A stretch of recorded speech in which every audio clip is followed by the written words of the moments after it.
Muita gente me pergunta, tá, entrei no mestrado, entrei no doutorado, eu preciso fazer uma revisão de literatura e usar artigos científicos em outro idioma, principalmente ler artigos em inglês?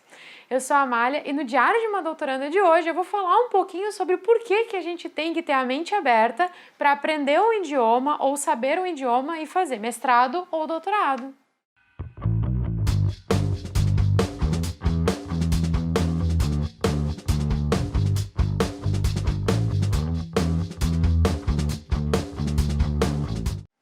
Olá, acadêmico! Olá, acadêmica! Estamos aqui em mais um episódio de Diário de uma Doutoranda e eu resolvi vir aqui e falar de um tema um tanto polêmico para quem entra no mestrado e no doutorado.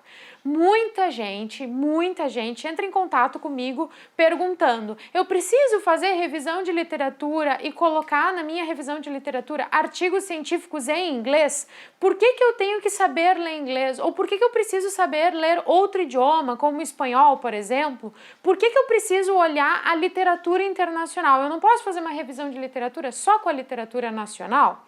E aí eu vim aqui hoje usar um exemplo para explicar para vocês por que é importante que nós, mestrandos e doutorandos, pesquisadores, tenhamos o conhecimento de leitura, pelo menos, de literaturas estrangeiras, principalmente o inglês, porque o inglês hoje é uma língua internacionalmente aceita na ciência. A maioria das áreas tem publicações em inglês.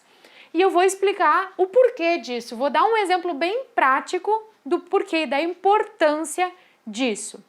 Quer ver um exemplo? Eu fiz uma pesquisa há mais ou menos um mês atrás na plataforma Scopus com a palavra-chave Covid-19, a famosa Covid-19, né? E a gente sabe que está tendo muitos estudos sobre esse assunto, exatamente porque as pessoas, os pesquisadores estão tentando entender os sintomas, como acontece a contaminação e remédios, vacinas, para que a gente possa, então, melhorar essa pandemia, essa situação de pandemia que a gente está vivendo e voltar ao nosso normal, vamos dizer assim. E aí, a maioria das pesquisas foram publicadas no ano, maioria não, quase a totalidade foram publicadas no ano de 2020. Acho que tem uma ou duas só publicações do ano de 2019, porque foi um vírus que foi nomeado na ciência lá, foi publicado um artigo pela primeira vez em 2019, por isso, Covid-19. Ah, Amália, mas de novo falando de SARS, de Covid, de coronavírus, de novo. Mas então, é porque é um exemplo muito claro da importância dos estudos serem escritos em inglês e publicados em inglês. Sabe por quê? A grande parte das publicações logo no início da pandemia, que foram publicadas ali em janeiro e fevereiro e março, foram publicadas na China. Porque era o local onde estava o epicentro da epidemia naquele momento. Logo, era o local onde a maioria dos pesquisadores estavam aproveitando os dados que estavam sendo coletados para fazerem publicações sobre esse assunto. Agora, imagina comigo se todos os chineses que tivessem publicado o artigo científico sobre Covid-19 entre janeiro e março do ano de 2020 tivessem publicado em chinês. Infelizmente, se isso tivesse acontecido, provavelmente os pesquisadores da Itália, do Reino Unido, dos Estados Unidos e do Brasil e de outros países não iam ter facilidade para ler chinês, ler os artigos em chinês, para pegar aquelas evidências e a partir disso ir acumulando conhecimento e construindo a ciência. Eu não sei vocês, mas o meu chinês é meio arranhado, assim, eu não tenho tanta facilidade de ler chinês. Eu tenho mais facilidade de ler inglês. E aí, o que aconteceu? Os chineses publicaram artigos em inglês. E aí, os espanhóis, os italianos, o pessoal da Inglaterra, do Reino Unido, da Holanda, da Bélgica, dos Estados Unidos, leram esses artigos em inglês, fizeram revisões de literatura desses artigos publicados em inglês e, a partir disso, fizeram outros estudos, outros experimentos para a gente tentar, então, encontrar uma solução para o problema, para a crise mundial que a gente está vivendo.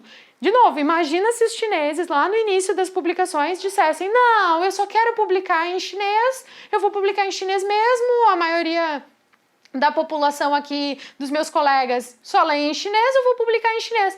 Imagina como é que os outros pesquisadores dos outros países iam ler esses artigos e partir dessa literatura anterior para poder fazer os seus estudos. Não ia funcionar. Então esse é um exemplo claro da importância que nós, pesquisadores, precisamos entender que é sim importante aprender outro idioma enquanto a gente está fazendo a pós-graduação. Eu sei que é difícil, eu também tive muita dificuldade de aprender inglês logo quando eu entrei no mestrado. Eu tinha quase que um preconceito em aprender inglês, achava que era totalmente desnecessário, mas de certa forma eu vi a necessidade, me forcei a aprender inglês e hoje é algo normal para mim. Eu escuto inglês, eu leio inglês, estou me desenvolvendo na fala em inglês, escrevo em inglês com mais facilidade, porque eu realmente me forcei. Não, eu preciso aprender isso para ter a minha carreira. Fui lá e aprendi. Se você tem curiosidade de ver como é que foi esse processo, eu até já fiz um vídeo, vou deixar o cardzinho aqui em cima, sobre como foi esse processo de aprendizado em inglês. Mas eu queria vir aqui mostrar para vocês a importância de a gente ter uma linguagem mundial que a gente possa então trocar informações e entender o que outros pesquisadores de outros países estão fazendo para que a gente possa então perpetuar essas pesquisas. Isso não é só na área da educação, ou na área da saúde, ou na área da administração, que é a minha área, por exemplo, é qualquer área. A gente precisa ter uma linguagem universal dentro de uma área de conhecimento para que a gente possa trocar informações. Às vezes só colocar no Google Tradutor não ajuda, ele só traduz, mas você não entende a essência do que o autor original está falando. Então, para você não depender de Google Tradutores da vida, é mais fácil você desenvolver a leitura no idioma que é mais comum na sua área. Ah, Amália, mas na minha área quase não se publica em inglês. O idioma mais usado na minha área é o espanhol. Ok, beleza, então se desenvolva no espanhol, mas é preciso que uma área do conhecimento use uma linguagem comum para que os pesquisadores possam sim trocar experiências, trocar conhecimentos para que a ciência avance. Então era isso que eu tinha para falar para vocês. Estava pensando esses dias aqui, poxa, muita gente me pergunta por que raios a gente tem que aprender um outro idioma enquanto a gente está fazendo mestrado ou doutorado. Muitos programas de pós-graduação até exigem que você tenha um exame de proficiência em outro idioma. No meu doutorado, por exemplo, eu preciso ter 2 idiomas, o inglês e um segundo idioma, ou no meu caso um terceiro idioma, né, que não pode ser português. Então é importante que a gente tenha conhecimento de outras línguas exatamente para poder trocar informações com pesquisadores do mundo inteiro.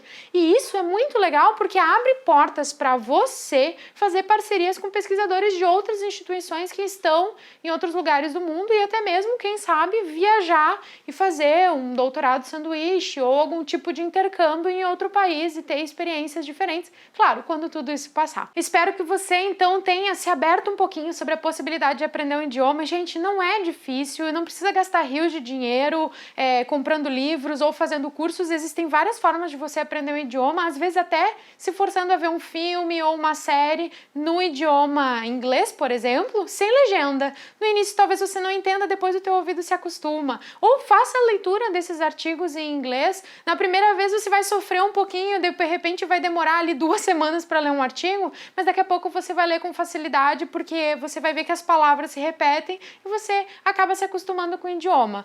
Se você tiver a possibilidade também de buscar alguma ajuda para aprender um outro idioma, melhor ainda, vá em frente. Eu acho que é um grande investimento e você pode sim se desenvolver num outro idioma e é conhecimento que fica para você para o resto da vida.